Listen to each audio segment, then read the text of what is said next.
One of Uganda's young and innovative researchers, Professor Julius Nyanzi, through his knowledge sharing trainings and has been able to mentor several Ugandans with innovations in agriculture and entrepreneurial skills. Now the week-long training is aimed at nurturing a new Uganda filled with innovative minds to drive the economy forward. Let's see the details of that report.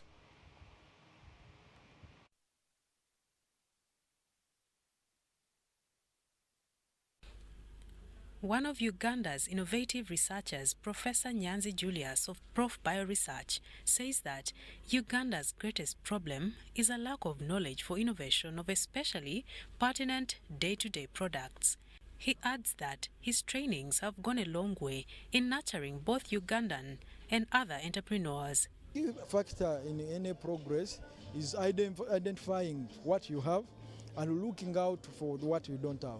When you look at this country, Ugandans have a lot of resources, but their biggest bottleneck has been lack of knowledge. So what we are doing here, we are trying to do knowledge sharing. On Sunday 10th August at Hotel Equatorial, we've been having this campaign for the last 10 years. It's called the Great Sundowner. Great Sundowner is a training workshop whereby we mentor a new generation of scientists and we use our local available resources. The 32-year-old researcher recalls his 10 years journey and how difficult it was for the yearly entrepreneur trainings to pick momentum at the starting years. Time people kept on being skeptical. How far will this project push the Great Sundowner? I told them, no, let us be persistent and consistent. With time, halfway the journey, people picked up the idea. You know, it takes time. You know, with the Africans, you have to give them time.